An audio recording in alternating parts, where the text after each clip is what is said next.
नमस्कार साथियों। देश के अंदर आरक्षण का मुद्दा शुरू से ही गर्माता रहा है। जब भी देश के अंदर चुनाव आता है उस समय आपको आरक्षण का मुद्दा गर्माते हुए हमेशा से ही नज़र आता रहा है। लेकिन इस बार सुप्रीम कोर्ट ने अपने 20 साल पुराने फैसले को पलटते हुए कुछ नया आदेश जारी कर दिया है, जिसको लेकर के इस समय सियासी पार्टियों के अंदर काफ़ी घमासान मचा हुआ है। कुछ नेता जहां इसको सही मान रहे हैं, वहीं कुछ लोग इसको गलत मान रहे हैं। मायावती ने भी इस फैसले का विरोध जताया है। तो सिलसिलेवार तरीके से और आसान शब्दों में हम आपको इस आरक्षण के पूरे पॉलिसी को समझाएंगे। अगर ये वीडियो आपको अच्छा लगता है तो मेरे वीडियो को सब्सक्राइब करिएगा, लाइक करिएगा और शेयर भी करिएगा। सुप्रीम कोर्ट के 7 जजों के बेंच ने जो फैसला दिया है उसमें SC/ST के अंदर सब कैटेगरी को परमिटेड कर दिया है।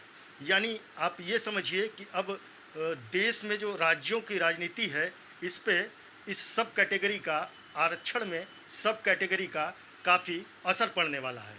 जो जातिगत वोट बैंक हमेशा मुद्दा रहा है उस पे भी ये कह सकते हैं कि SC/ST में जो सब कैटेगरी को परमिटेड किया गया है इसका इफ़ेक्ट आने वाले समय में देखने को मिलेगा। पहले क्या था कि पहले राष्ट्रपति के द्वारा जो है जो भी आरक्षण की जातियां होती थीं उसको कैटराइज करने का जो है पावर हुआ करता था। लेकिन अब सुप्रीम कोर्ट ने सेंट्रल गवर्नमेंट के से इस गेंद को जो है राज्य सरकार के पाले में फेंक दिया है। यानी अब राज्य सरकार को SC/ST के अंदर जो भी सब कैटेगरी होगा, यानी जो जातियां होंगी उसकी सब कैटेगरी बनानी होगी और उसके आधार पे आरक्षण को डिवाइड करना होगा। सुप्रीम कोर्ट के इस फैसले के अनुसार, मतलब इसके डायरेक्शन के अनुसार, SC/ST के अंदर राज्यों को सब कैटेगरी करना होगा।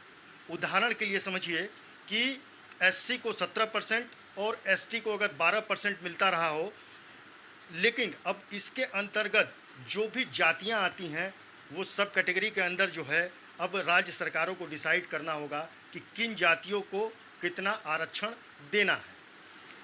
इसको आप ऐसे भी समझ सकते हैं कि SC/ST में इससे पहले सब कैटेगरी का कोई प्रावधान नहीं हुआ करता था, लेकिन सुप्रीम कोर्ट के इस आदेश के बाद अब SC/ST में सब कैटेगरी का प्रावधान आ गया है। यानी आप ये समझिए कि राज्यों को जाति के आधार पर कैटेगरी वाइज बांट करके जो है आरक्षण देने का प्रावधान बनाना होगा, जो कि काफ़ी टिपिकल होगा, क्योंकि इसका विरोध भी बड़े नेताओं के द्वारा किया जा रहा है। उनका मानना है कि जो जातियों को आरक्षण मिलते रहा है, हो सकता है उसको आने वाले समय में आरक्षण की कैटेगरी जब बन जाएगी तो उनको आरक्षण का परसेंटेज जो है कम मिलने लगेगा।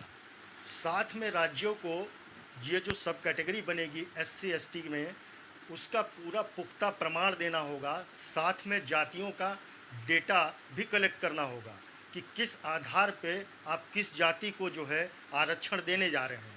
अच्छा, आरक्षण का प्रावधान समाज के अंदर लाया क्यों गया? आज़ादी के बाद से ही कुछ जातियां ऐसी रही हैं, लोगों की मान्यताएं ऐसी रही हैं कि कुछ जातियां ऐसी रही हैं जिसका सामाजिक, आर्थिक और शैक्षणिक विकास नहीं हो पाया।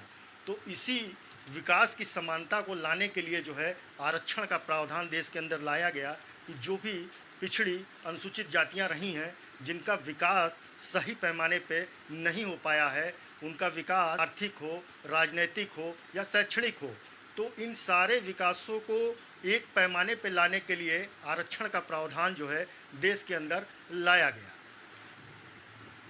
इस फैसले के आने के बाद जो है क्रीमी लेयर को लेकर के भी तमाम तरीके की चर्चाएं देश के अंदर होने लगी हैं। सुप्रीम कोर्ट के इस जजमेंट के बाद जो है क्रीमी लेयर को लेकर के भी कुछ राय जजों की इस पूरे जजमेंट के अंदर छिपी हुई हैं। उनका ये कहना है कि क्रीमी लेयर की व्यवस्था SC/ST में भी लागू होनी चाहिए। मौजूदा समय में ये आरक्षण जो है सिर्फ OBC के कैटेगरी में लागू है। यानी आप इसको सीधे शब्दों में समझ सकते हैं कि इस कैटेगरी के अंतर्गत जो है जो क्रीमी लेयर है उसका मतलब ये होता है कि जो भी परिवार OBC कैटेगरी का रहा है उसके परिवार में कोई 8 लाख तक अगर कमाने वाला है या किसी संवैधानिक पद पे है या कोई सरकारी कर्मचारी है तो वो आरक्षण के उससे दूर रहता है। OBC में क्रीमी लेयर के तहत जो है, अगर माँ बाप भी अगर किसी संवैधानिक पद पे कार्य करते हैं तो उनका बच्चा जो है वो आरक्षण से वंचित रहता है।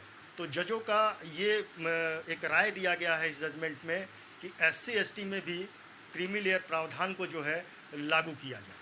तो सीधे तौर पे ऐसे समझ सकते हैं कि जो भी परिवार आर्थिक रूप से मजबूत है, सामाजिक रूप से मजबूत है या शैक्षणिक रूप से मजबूत है, उसको ओबीसी के कैटेगरी में जो है क्रीमी लेयर के दायरे में लाया जाता है और उसको आरक्षण नहीं मिलता है।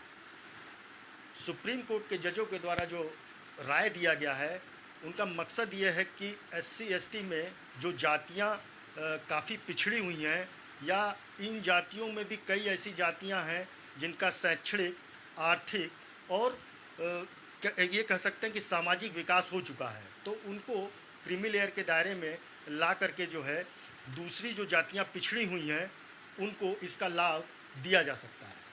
अब सुप्रीम कोर्ट के इस जजमेंट के आने के बाद सियासत में एक राजनीतिक भूचाल सा आया हुआ है, क्योंकि पहले क्या होता था कि कुछ जाति विशेष के नेता जो है वो जैसे ही इलेक्शन आता था तो उस समय किंग मेकर की भूमिका में आ जाते थे। लेकिन अब जब सब कैटेगरी में डिवाइड होंगी जातियां, तो ये कह सकते हैं कि आने वाले समय में कई नई चेहरे राजनीति की दुनिया में उभरते हुए दिख सकते हैं, क्योंकि अब पूरी तरीके से जो कोर्ट का आदेश है, अब राज्य को डिसाइड करना होगा कि एससी एसटी में सब कैटेगरी बनाकर किन जातियों को आरक्षण के प्रावधान में और कितना परसेंटेज देना है, ये सब कुछ अब जो गेंद है वो राज्य सरकार के पाले में चला आया है। तो आने वाले समय में एक बड़ा ही परिवर्तन जो है देखने को मिल सकता है। इसमें ये कह सकते हैं कि कई राज्य इस जजमेंट को मानने के लिए तैयार नहीं हो रहे हैं। उनका कहना है कि जजमेंट कहीं से भी जो है ठीक नहीं है, क्योंकि एससी एसटी में भी जो बंटवारे की बात जो कर दी गई है वो कहीं से भी ठीक नहीं है। नमस्कार साथियों।